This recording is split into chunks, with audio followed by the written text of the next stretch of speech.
Bismillahirrahmanirrahim. Alhamdulillahirabbil alamin, bihi nasta'in ala umurid dunya waddin, wassalatu wassalamu ala asyrafil anbiya wal mursalin sayyidina maulana Muhammadin wa ala alihi wa sahbihi ajmain, amma ba'du. Media sosial itu sebenarnya kalau kita bicara dari sisi Islam, dianya sebetulnya macam gelas saja. Artinya hukumnya tidak terkait dengan hukum gelas itu sendiri, tapi apa yang dimasukkan di dalamnya. Macam gelas, kalau yang dituangkan di sana adalah perkara yang mubah, hukumnya mubah aja. Tapi kalau kemudian yang dituangkan di dalamnya adalah perkara yang haram, ia pun menjadi haram. Dituangkan khamr jadilah haram. Tapi kalau yang dituangkannya kemudian air zam-zam, dapat jadi sunnah pula meminumnya kan. Nah, jadi media sosial yang ada sekarang di masyarakat kita, nah itu tergantung kemampuan kita untuk boleh menggunakannya. Bisa menjadi jalan kebaikan bagi kita dan dapat juga menjadi jalan keburukan bagi kita. Yang menjadi masalah pada zaman sekarang adalah ada banyak orang-orang yang menjadikan media sosial ini sebagai sesuatu hal yang dia meletakkan perkara-perkara yang buruk di dalamnya, sehingga terjadilah keburukan-keburukan. Nah itu seperti itu. Kita lupa terkadang bahwasanya media sosial, kami menyebutnya di Indonesia dengan dunia maya. Nah itu mereka lupa bahwa dunia maya pun itu adalah merupakan bagian dari kenyataan kita, bagian dari hidup kita, yang semuanya dalam kehidupan ini akan dipertanyakan oleh Allah Subhanahu wa taala. Apa yang kita tulis dengan jari kita, nah itu semuanya akan diminta pertanggungjawaban oleh Allah Subhanahu wa taala sebagaimana Allah sampaikan dalam Al-Qur'an. A'udzubillahi minasyaitonirrajim. Bismillahirrahmanirrahim. Yalfidhu min qaulin illa ladaihi raqibun atid. Tidak ada sesuatu yang diucapkan oleh lisan seseorang, melainkan di sana ada raqib dan ada atid. Untuk kebaikan malaikat raqib mencatatkan, ada untuk keburukan ada malaikat atid yang mencatatkan.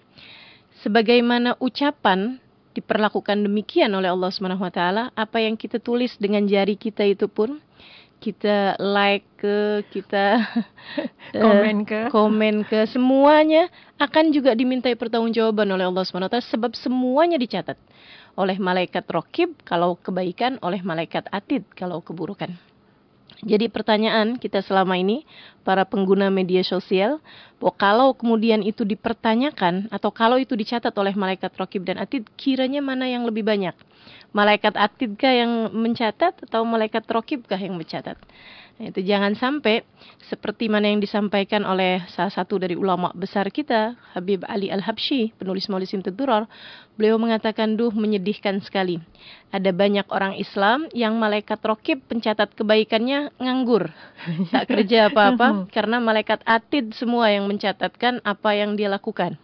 Nah itu maka media sosial kita pun juga menjadi gambaran kita bahwa semua yang kita tulis di sana akan ada pertanggungjawabannya di hadapan Allah Subhanahu wa taala.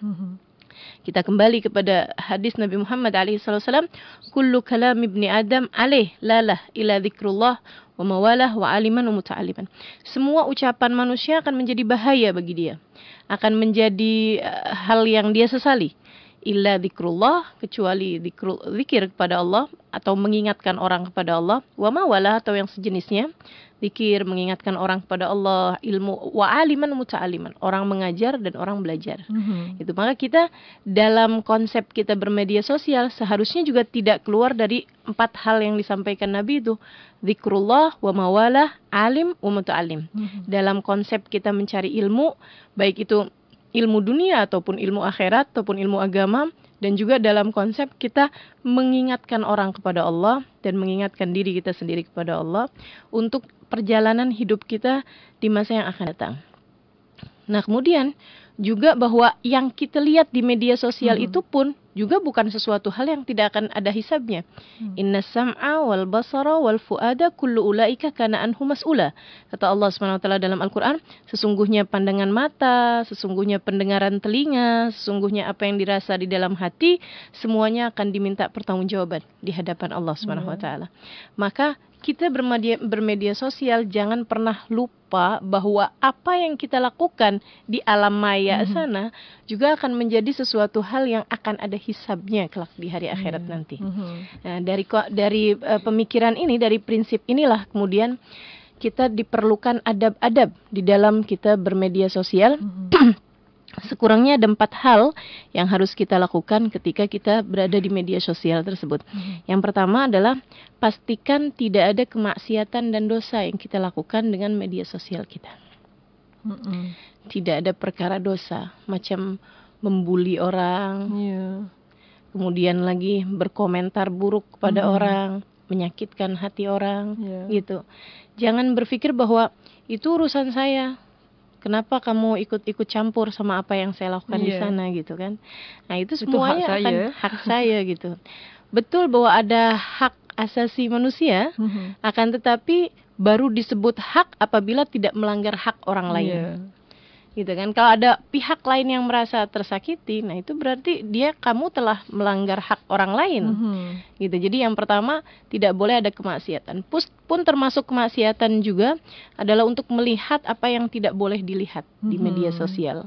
Kan begitu mudah mencari macam pornografi, begitu mudah dicari di media-media sosial kita. Kemudian lagi macam ghibah, gitu ya. Hoax, berita-berita yang tidak ada sensasi. Berita yang tidak ada kejelasannya, fitnah-fitnah yang kemudian tersebar, kita ikut serta menyebarkannya, sementara itu tidak benar adanya, gitu. Dan kita juga jangan lupa bahwa apa yang ada di media sosial tak akan sungguh-sungguh terhapus. Jadi kalau orang sudah memasukkan kan, gitu, itu bisa dilihat sampai ke anak cucu kita, gitu. Maka pastikan kamu meninggalkan sesuatu hal yang baik di dunia sebelum kelak kamu akan dihisab, insya Allah juga dengan suatu hal yang baik di akhirat nanti. Gitu. Jadi jangan mau-maunya membuat perkara-perkara yang maksiat, terutamanya kalau kita menyebar-nyebarkan sesuatu, sebab itu akan menjadi dosa yang jariah. Dosa jariah ya, dosa jariah maksudnya dosa yang mengalir, berkepanjangan gitu. Misalnya ada seorang perempuan, dia posting badan dia kan, buka aurat gitu. Kemudian disampaikan di media sosial. Ada laki-laki di luaran sana lihat, kemudian terfitnah hatinya, kemudian kemana lagi, bisa tersebar ke seluruh dunia kan. Nah, ada orang pandang, kemudian dia berpikir hal-hal yang buruk disebabkan karena postinganmu tersebut, gitu ya. Nah, ini akan menjadi sebab dari dosa-dosa jariah. Karenanya kemudian Allah ketika menyebutkan tentang urusan perzinaan, diawalinya dengan perempuan. Sebab memang perempuan ini yang menjadi penyebabnya. Sementara dalam urusan mencuri, Allah menyebutkan terlebih dahulu laki-laki. Wasariku wasariqatu, kata Allah. Tapi urusan zina nih, az-zaniyatu waz-zani, gitu kan. Fajlidu kulla wahidin minhuma mi'ata jalda. Maaf. Jadi itu hal pertama yang harus kita perhatikan, bahwasanya jangan sampai ada bentuk-bentuk kemaksiatan dan dosa-dosa yang kita lakukan di dalam media sosial itu. Kita ingat bahwasanya semua dosa-dosa tersebut akan dimintai pertanggungjawaban oleh Allah Subhanahu wa taala, gitu. Kita menyebarkan fitnah sampai tersebar fitnahan tersebut kemana-mana, Allah Subhanahu wa taala akan menjadikan dosa tersebut dosa jariah. Apalagi seperti ini. Saya pernah dengar sebuah hadis bahwasanya ada orang-orang yang nanti di hari akhirat dibukakan, ditutupkan aibnya, ya, ditutupkan aibnya, sehingga ketika Allah Subhanahu wa taala tampilkan kehidupan dia tuh tak ada aib satu itu. Akan tetapi saat Allah Subhanahu wa taala menutup aib dia, ada yang kemudian protes, ya, ada yang kemudian berkomentar, ya Allah, mana dia yang saat berbuat dosa ini kenapa tak ada? Gitu. Karena saya pernah mendengarnya bercerita. Nah, Allah yang Maha Adil kemudian menampilkan kembali dosa tersebut. Masya Allah. Karena dia tidak menutupi aibnya semasa dia hidup di dunia itu. Nah, ini jangan sampai media sosial menjadikan banyak saksi-saksi keburukan bagi kita kelak di hari akhirat, yang bisa jadi saat Allah Subhanahu wa taala menutup aib kita, ada banyak orang-orang yang kemudian protes kepada Allah Subhanahu wa taala, ya Rabb, kenapa dosa itu yang tak ada. Padahal dia ada sampaikan di media sosial. Kenapa dia ada tuliskan di Facebook, dia ada tuliskan di Instagram, dia ada sampaikan gambarnya di Instagram.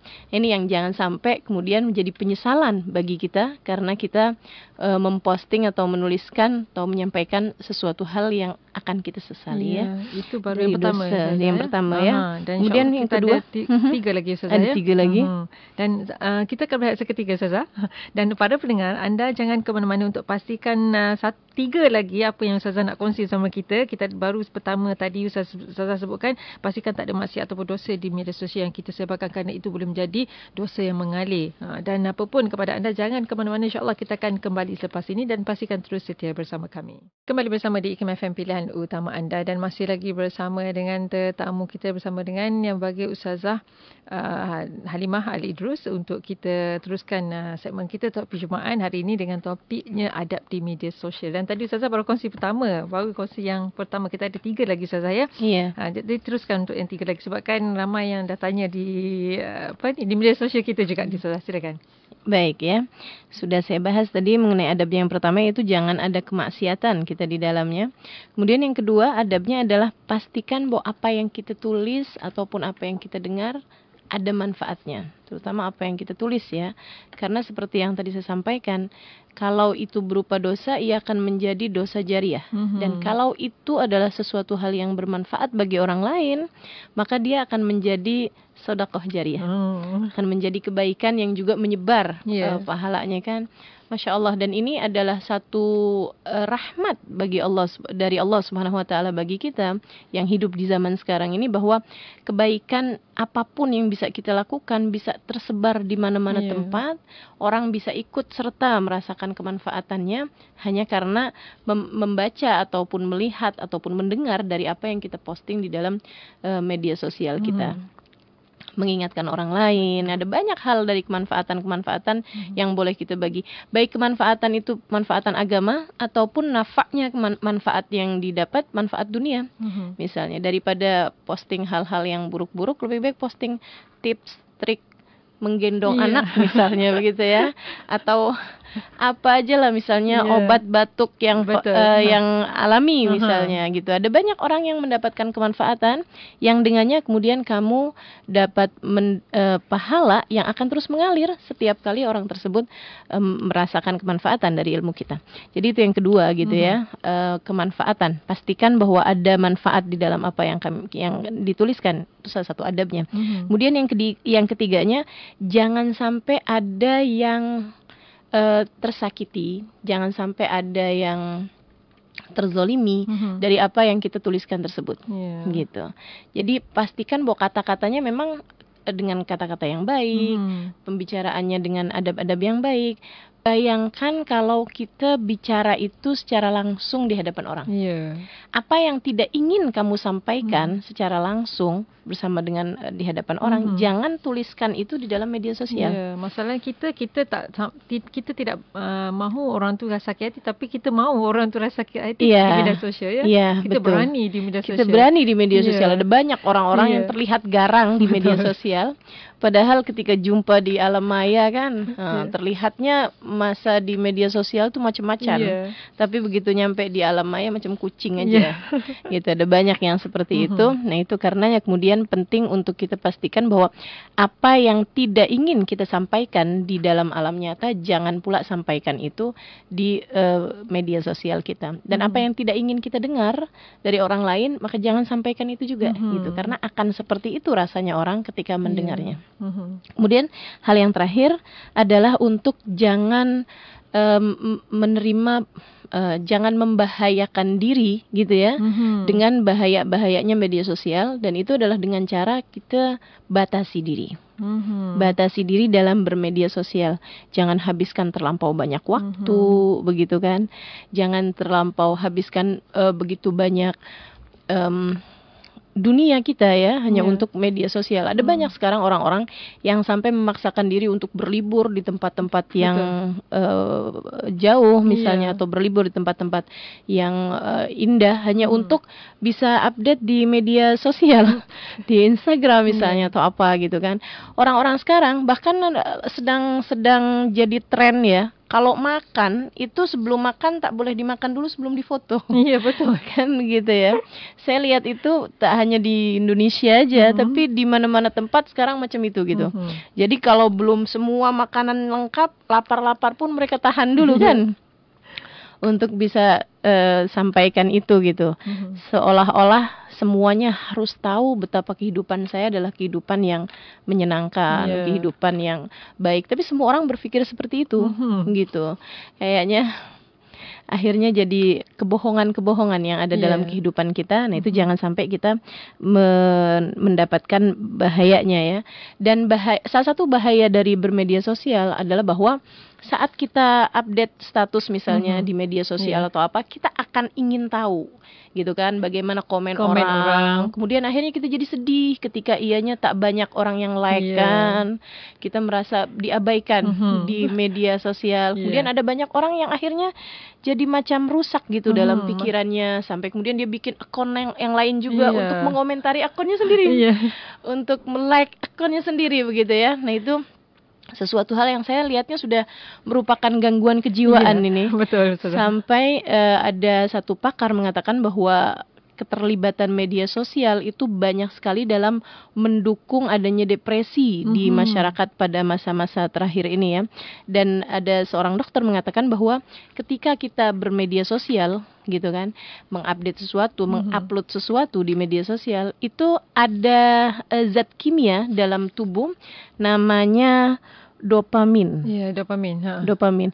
Nah, dopamin itu adalah zat-zat kimia yang juga ada ketika seseorang kecanduan minuman keras, ketika seseorang kecanduan kecanduan hal-hal yang diharamkan lah, berjudian gitu ya, misalnya gitu. Ketagihan gitu ya.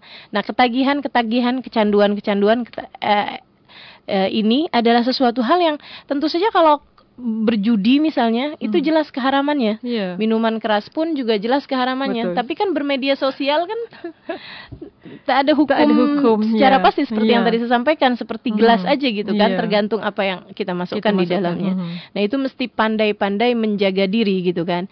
Itu salah satu dari bahayanya. Bahayanya adalah kerusakan-kerusakan di dalam otak manusia disebabkan karena kebanyakan bermedia sosial. Kemudian yang kedua dari bahayanya juga adalah kesulitan orang untuk membangun hubungan di dunia nyata. Betul, Zaza. Ada jadi semacam tren sekarang bahwa orang tua bersama dengan anak-anaknya duduk di dalam satu rumah atau bahkan duduk di tempat yang lain ya untuk menikmati makanan, kita makan bersama gitu. Tapi yang satu sibuk dengan handphonenya, yang satu sibuk dengan handphonenya dan seterusnya. Mereka tidak dapat menikmati kehidupan nyata mereka. Jangan sampai media sosial itu menjauhkan yang dekat dengan kita gitu. Kita ada ramai tapi seolah macam tak ada seorang pun di situ. Betul. Itu yang suara. itu yang jangan sampai terjadi dalam kehidupan kita gitu. Nikmati kebersamaan dengan orang-orang yang ada di sekitar kita gitu kan. Saat kita bersama dengan suami, hiduplah bersama dengan suamimu. Saat kamu bersama dengan anak-anakmu, hiduplah dengan anak-anakmu gitu. Nikmati tawa mereka. Itu tidak sama dengan kita melihat gambar mereka di dalam di media sosial kan begitu ya. Kemudian mereka semuanya tertawa, kemudian mereka berfoto bersama gitu kan, mereka upload di media sosial. Tapi habis itu kemudian semuanya hilang tawanya, hilang senyumnya. Mereka kemudian bersama-sama tapi tidak dalam kebersamaan dengan hati mereka. Nah, itu juga merupakan salah satu bahaya dari bahayanya bermedia sosial, menjauhkan orang-orang yang dekat dalam kehidupan kita sehingga mereka tidak memiliki kemampuan untuk bisa memiliki hubungan yang dalam dengan orang lain ya. Kemudian yang terakhirnya, kemudian yang berikutnya lagi bahayanya adalah orang-orang zaman sekarang, era-era media sosial ini akan mudah untuk terkena depresi, kesulitan memiliki kesabaran.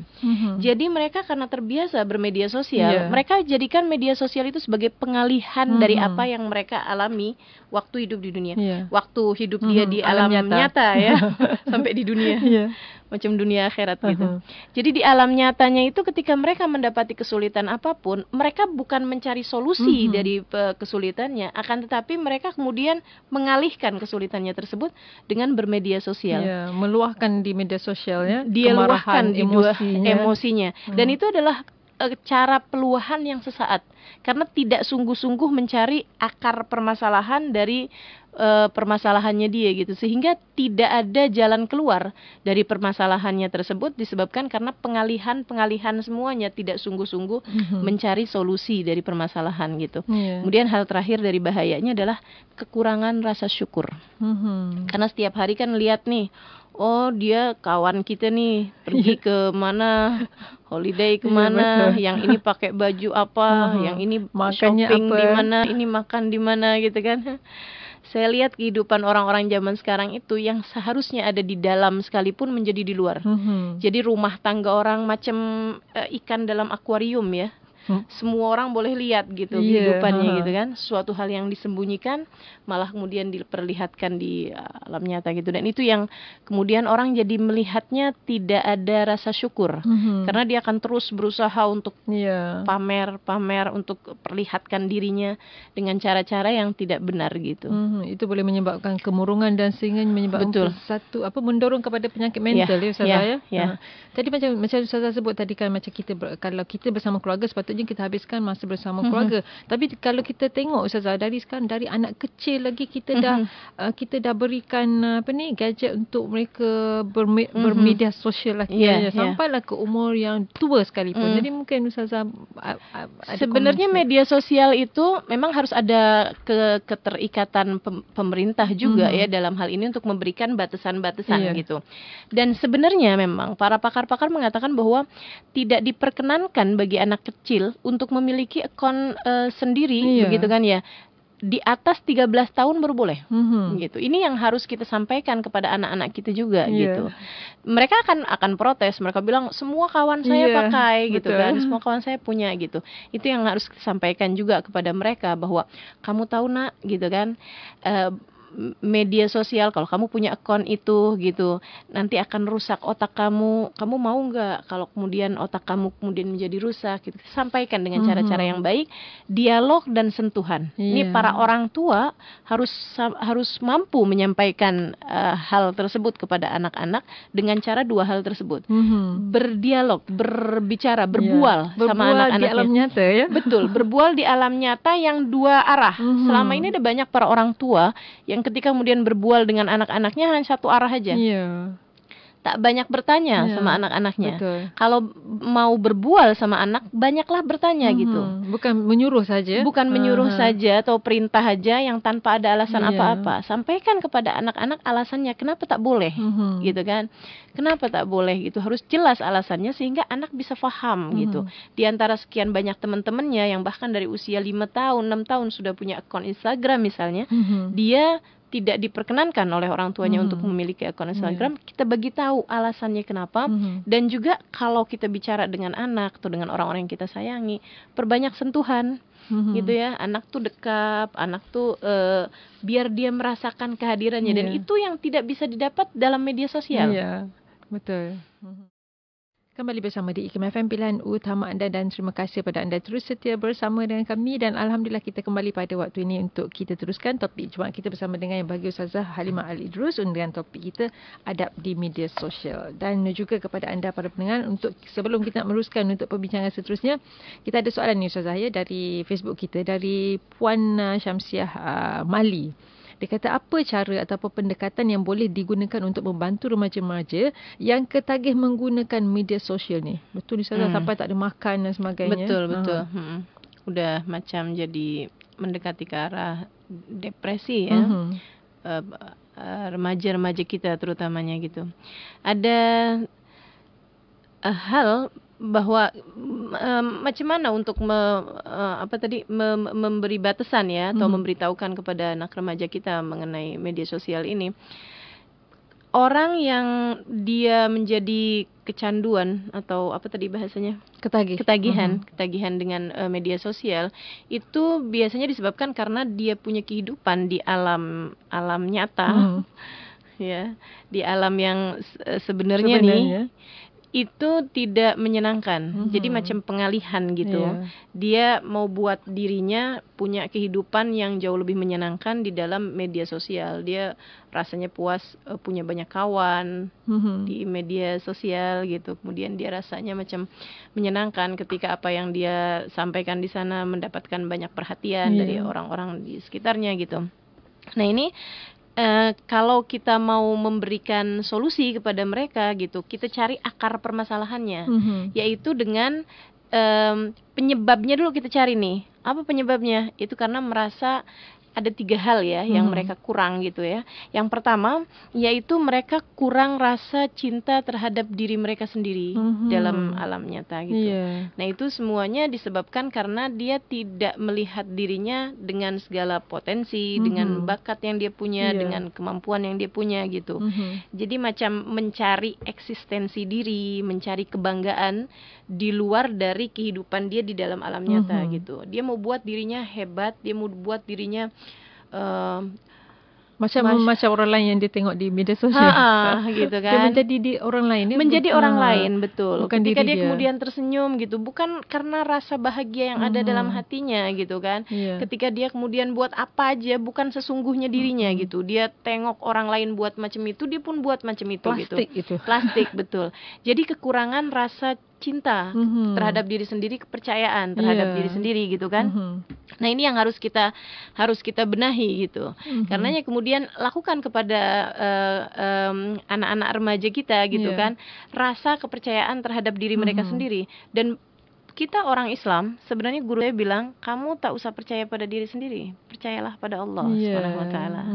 Karena diri kita kan, semampu kita mau buat diri kita macam mana, tetap juga gitu. Kita lemah tapi tak usah sedih sebab bersama dengan kita ada Allah Subhanahu wa taala, Zat yang Maha Kuat. Jadi dekatkan orang kepada Allah sampai kemudian remaja-remaja kita faham bahwa mereka begitu bernilai di mata Allah Subhanahu wa taala, bernilai di hadapan Rasulullah alaihi wasallam.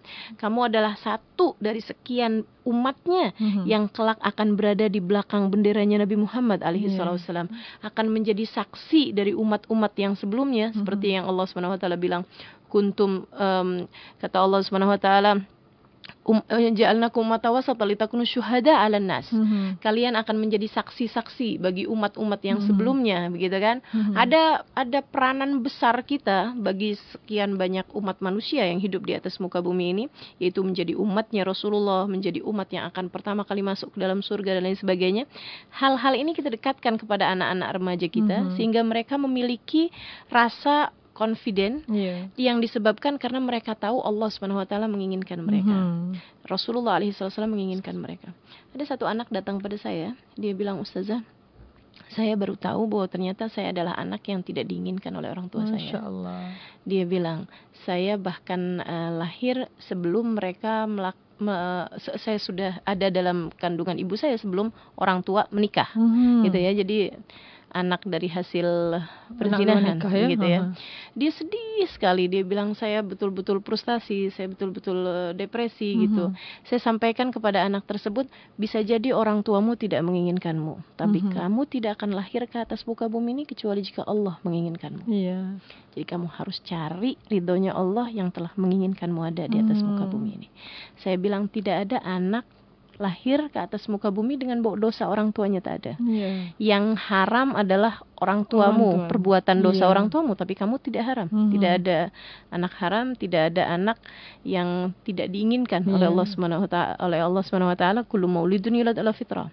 Nah, ini hal-hal yang seperti ini yang harus kita sampaikan kepada anak-anak kita, bahwasanya seperti apapun orang di sekelilingmu tidak menginginkanmu, Allah menginginkanmu. Bangun hubungan sama Allah, bangun hubungan sama Rasulullah, seperti itu gitu. Itu hal pertama yang harus kita sampaikan kepada anak-anak kita kalau ingin mengembalikan mereka kepada kestabilan, kepada keseimbangan kehidupan. Jangan sampai kehidupan mereka di alam maya merusak kehidupan mereka, kebahagiaan mereka yang sesungguhnya di dalam alam nyata. Betul. Kemudian yang keduanya adalah hubungan yang baik antara orang tua dengan anak. Gitu ya, seperti yang tadi telah saya sampaikan gitu.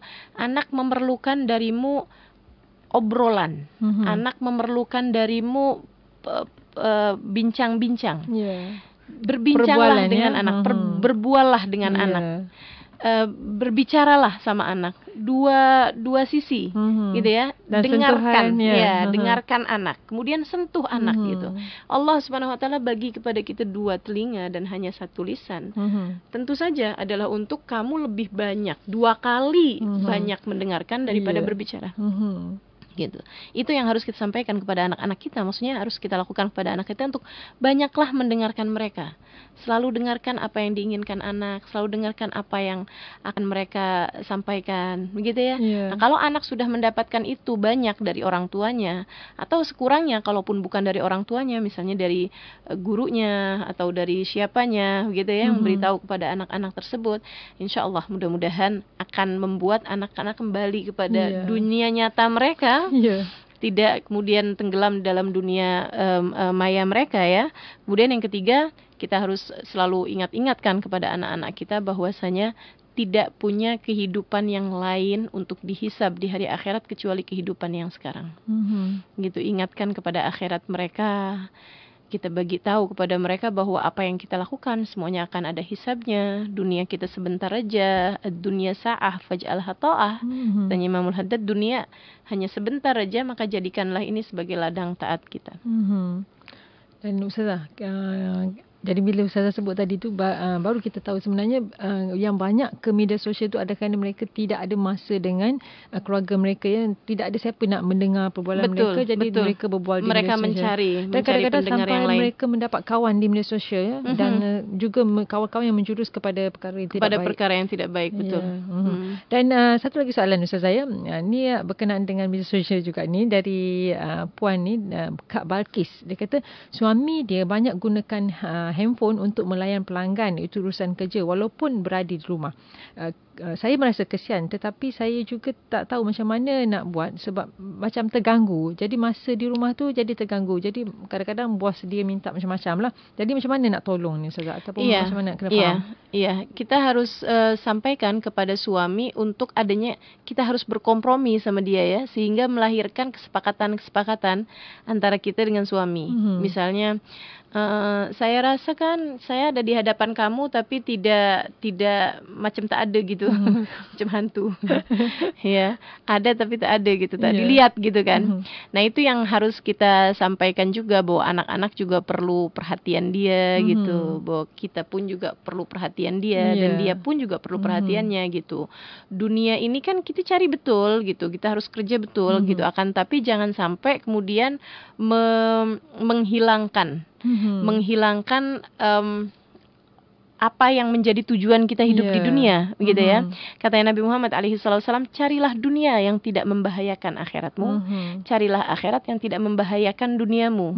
Gitu. Jadi semuanya harus seimbang, semuanya harus benar-benar ada, begitu kan ya. Jangan sampai kemudian kita jadi tidak mendapatkan apa yang seharusnya kita dapat dari suami kita. Nah, itu juga yang kita sampaikan kepada dia gitu. Kemudian ada kesepakatan, misalnya di atas jam sekian sampai dengan jam sekian harus semuanya tutup handphone. Dan kita jaga kesepakatan itu. Jangan sampai suami kemudian sudah tak pegang handphone, istri pula yang kemudian pegang handphone kan. Nah, itu yang harus kita sepakati gitu. Bicara dengan anak-anak, jam sekian sampai jam sekian, atau waktunya makan, semuanya jangan ada yang pegang HP. Jadi saya tadi sebut apa tadi, kesepakatan itu perlu ada antara suami dengan isteri, supaya anak-anak lebih faham ya Ustazah ya. Betul. Jadi kita memang harus sampaikan kepada anak-anak juga bahwa ada hal-hal yang tidak boleh kita langgar ya di dalam hubungan kita dengan sesama kita gitu. Nah, itu jadi hal yang penting. Okey, satu lagi Ustazah, soalan sebelum kita nak berhenti rehat ya Ustazah ya. Tadi dia kata ada puan kita yang tanya, dia kata tadi Ustazah sebutkan media sosial itu boleh menyebabkan depresi, dan saya juga dapat merasakannya. Jadi wajar ke, perlu ke saya ambil solusi dengan tidak menyertai mana-mana media sosial, contohnya WhatsApp group, Facebook, Instagram dan sebagainya, supaya saya tak ada menjurus ke arah itu keterlaluan, tetapi saya tidak akan tahu banyak perkembangan terkini, dia kata. Jadi mungkin Ustazah boleh nasihatkan sikit. Iya, kita seharusnya sebagai manusia dewasa kan sudah balik gitu, sudah punya cukup kemampuan untuk memilah-milah mana yang penting, mana yang tak penting dalam hidup kita gitu. Teori untuk membuat waktu menjadi berharga itu macam ada banyak hal nih dalam kehidupan kita. Jadi ibarat batu. Ibarat ada satu baldi, kita memasukkan di situ batu, kita memasukkan di situ kerikil, batu besar maksudnya, kemudian kerikil, kemudian pasir, kemudian air, kan? Kalau kemudian baldi itu dari semula kita udah langsung masukkan air, tak ada apa-apa lagi boleh muat, gitu, habis semuanya. Nah itu yang banyak terjadi di orang zaman sekarang nih, semua waktunya dia sibukkan dengan bermedia sosial sampai dia lupa semua hal gitu. Nah itu yang jangan sampai kita jadi yang seperti itu gitu. Apa yang harus kita lakukan? Yang pertama kita masukkan dalam baldi itu batu dulu, gitu. Batu itu adalah hal-hal yang wajib yang Allah SWT wajibkan kepada kita, baik secara individu macam sholat dan lain sebagainya, ataupun secara hubungan kalau kita adalah seorang istri dengan suaminya gitu kan, hubungan yang harus dijaga antara kita sama dia, hubungan yang harus kita jaga antara kita dengan anak-anak, itu adalah batu-batu besarnya. Kemudian kerikil-kerikil kan, hal-hal yang kita perlukan dalam kehidupan kita di dunia ini. Kemudian ada pasir di situ yang sekali-sekala kita juga perlu, misalnya macam potong rambut kita, macam beli apa yang habis di rumah kita gitu kan, perhiasan lah, perkara yang mubah. Kemudian yang terakhirnya ini baru nih, kemudian semacam hiburan gitu buat diri kita, si airnya tadi ini ya, gitu. Termasuk juga bermedia sosial seharusnya menempati air ini, jangan sampai ia kemudian menempati tempatnya batu ataupun kerikil ataupun pasir gitu. Ia hanya air aja. Artinya bahwa ketika kamu sedang sendirian, tidak ada perkara lagi yang kamu boleh lakukan, sambil tunggu ini, sambil tunggu itu, boleh-boleh aja gitu. Tapi tetap kita beri batasan waktu untuk diri kita sendiri. Kalau bukan kita yang mengatur diri kita, tak ada lagi. Kita yang harus pandai-pandai atur diri kita. Tapi kalau kamu merasa, nih yang bertanya nih tadi siapa puan siapa itu, kalau dia merasa saya betul-betul macam ketagihan tadi ini ya, kalau udah pegang tuh rasanya tak akan boleh lepas. Gitu. Nah kalau seperti itu masalahnya, saya setuju juga kalau kemudian dalam masa-masa ini kamu tinggalkan sekali. Dan kamu akan bisa lihat ketika kamu letakkan HP kamu tuh, handphone kamu letakkan gitu kan, atau kalau perlu tak usah di cas sehingga kemudian akhirnya dia mati sama sekali, kamu bisa akan lihat bahwa wah ternyata langit bagus sekali sore ini. Wah ternyata anak-anak ini tawa mereka menyenangkan. Jangan sampai kita kehilangan momen-momen yang indah, kejadian-kejadian yang indah dalam kehidupan kita hanya karena khawatir tertinggal hal-hal di luaran sana yang tidak sungguh-sungguh kita perlukan untuk tahu. Begitu kan? Nikmati yang sungguh-sungguh kenikmatan. Jangan sampai kita nikmati yang bukan kenikmatan. Gitu. Kenikmatan berhubungan dengan orang-orang di sekeliling kita. Ada suara orang tua kita. Kamu akan kehilangan itu ketika mereka tidak ada lagi. Gitu. Itu pun sebenarnya perkara yang sehat ya untuk mental kita dan juga fizikal kita. Betul, untuk fisik kita. Ada banyak orang yang hanya pegang gadget aja ya di depan dia sampai kemudian ada banyak kerusakan di tubuh dia kan, karena diam aja gitu. Kita diciptakan bukan untuk diam. Kita diciptakan untuk bergerak. Al-harokah barokah. Dalam gerak tuh ada keberkahan dalam kehidupan kita. Maka bergeraklah, berjalan kakilah, larilah, kerjakan apa yang boleh kamu kerjakan dengan badan kamu tuh gitu. Jangan sampai kamu kehilangan waktu bersama dengan orang-orang di sekeliling kamu hanya karena mengejar sesuatu hal yang tidak sungguh-sungguh kamu perlukan. Jadi kita akan berehat seketika sekali lagi, dan kepada para pendengar jangan ke mana, insya-Allah kita akan kembali selepas ini untuk kita dapatkan sedikit kesimpulan daripada Ustazah dengan topik kita di media sosial ni. Jadi para pendengar teruskan setia bersama kami di IKIM FM Pilihan Utama Anda.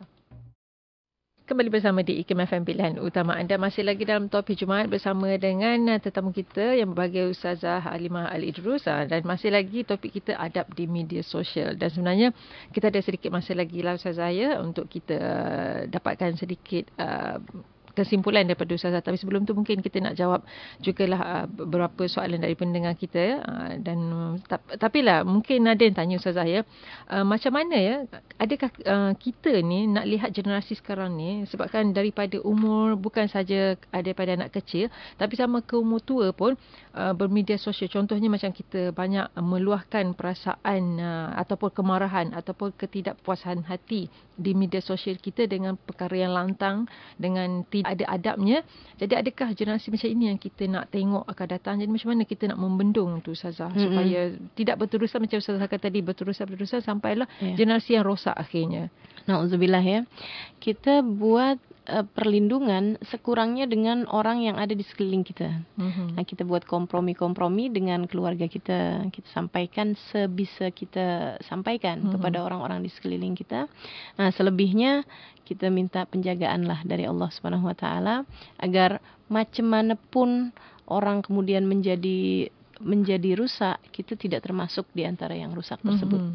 Sebab memang innallaha la yughayyir ma biqaumin hatta yughayyiru ma bi anfusihim. Allah tidak akan merubah nasib satu kaum kecuali jika kaum itu sendiri yang merubah nasibnya. Nah, jadi kita pikirkanlah, seenggaknya kalau kita tak boleh memikirkan untuk nasib generasi secara keseluruhan, kita boleh buat perubahan terhadap diri kita sendiri.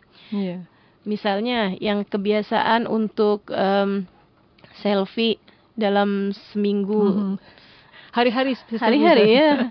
Ada nak pergi kerja selfie, ya, itu kan menjadi misalnya dikurangi atau bahkan tak sama sekali misalnya gitu. Kita buat batasan-batasan gitu. Di dalam kita bermedia sosial, kita pakai batasan-batasan tersebut. Kalau kita mulai bergerak dalam hal ini, insya Allah orang di sekeliling kita pun akan mulai bergerak, gitu. Kita lakukan kegiatan-kegiatan positif bersama dengan keluarga kita yang tidak melibatkan handphone. Itu kan perlu juga. Betul. Itu ya. Memang susah saya, tapi susah, kita nak kena didik diri kita ya. Betul. Saya lihat orang-orang yang tidak bermedia sosial jauh lebih bahagia hidupnya dibandingkan mereka-mereka yang hanya sibuk bermedia sosial aja gitu. Malah lebih dapat enjoy ya dalam makannya lebih enak, tidurnya lebih nyenyak begitu kan, karena tidak ada lagi yang dia pikirkan terlampau banyak gitu. Kata Nabi Muhammad SAW, min husni islamil mar'i tarkuhu ma la ya'ni. Salah satu dari kesempurnaan Islam seseorang adalah dia meninggalkan apa yang tidak dia perlukan. Gitu. Apa yang tidak akan jadi pertanyaan kita di alam kubur nanti, apa yang tidak akan jadi pertanyaan kita di hari akhirat nanti, tak payahlah kamu mati-matian melakukannya, sungguh-sungguh melakukannya gitu. Kita tak punya banyak masa untuk kita berbuat di atas muka bumi ini menjadi bekal kita di akhirat. Karenanya kemudian apa yang tersisa dari waktu kita gunakan dengan sungguh-sungguh sambil kita minta penjagaan kepada Allah Subhanahu wa taala untuk generasi-generasi yang akan datang, sekurangnya keluarga kita. Mudah-mudahan Allah Subhanahu wa taala menjaga mereka dari segala kejahatan. Dan ni dari Siti Nohai Lia ni, dia kata, semasa saya dalam rawatan depression dan anxiety disorder, awalnya saya akan tutup semua media sosial dan saya berada dalam keadaan tenang, lebih tenang katanya. Macam Ustazah sebutkan tadi ya, boleh menjurus kepada depresi dan akhirnya tutup terus. Mungkinlah Ustazah, soalan terakhir sebelum kita nak mengakhiri ni Ustazah, macam mana ni dari Liza Haji Awang, dia kata macam mana ramai ibu bapa yang memberikan gadget kepada anak mereka sekecil 6 bulan dengan alasan untuk mereka diam dan tidak mengganggu ibu bapa nak buat kerja dan sebagainya. Jadi di situlah tempatnya. Ya, itu sebenarnya kekurangan orang tua ya. Orang tua zaman sekarang nih banyak yang kekurangan alternatif. Alternatif pekerjaan. Mau mudah agaknya. Mau mudah aja gitu, mau instan aja semuanya biar dah diam gitu kan. Yang akhirnya kemudian ya jatuhnya seperti itu gitu. Anak kurang gerak. Anak kurang makan pula. Betul. Karena di saat dia sedang pegang gadget kan dah lupa makan, lupa semua gitu. Padahal anak tuh tidak dibuat Allah untuk diam gitu. Manusia ini dibuat Allah Subhanahu wa taala buat bergerak gitu. Nah, itu nanti kalau anaknya sakit, apalagi kemudian sakit otaknya ya, kurang mampu berkonsentrasi dan lain sebagainya, ini pula yang disalahkan gitu kan. Anaknya pula yang disalahkan. Padahal itu juga salah satu dari kekurangan orang tuanya. Orang tua itu harus main bersama anak, gitu kan. Harus banyak waktu waktu dia gunakan bersama dengan anak. Jangan sampai kekhawatiranmu terhadap masa depan anak-anak menghilangkanmu dari kebersamaan dengan anak, kebahagiaan anak di masa sekarang. Jadi jangan sampai kekhawatiranmu terhadap masa depan anak membuatmu kehilangan kebahagiaan bersama dengan anak di masa sekarang. Nah, ini penting untuk kita pikirkan kegiatan macam apa yang boleh kita lakukan dengan anak-anak kita sehingga anak-anak kita tidak menjadi penghalang kita untuk bekerja. Sertakan anak dalam pekerjaan kita atau bagi dia kegiatan-kegiatan lain gitu ya. Anak menulis misalnya, anak bermain boneka misalnya atau apapun.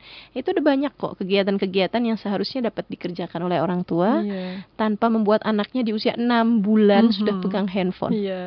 Dan sebenarnya kita juga boleh ambil apa yang ibu bapa kita buat, kita ajarkan kita dahulu ya, sebab dulu kita tak ada gadget tu kan. Jadi kita boleh guna balik ya Ustazah, aktiviti yang ibu bapa buat pada kita dulu kan.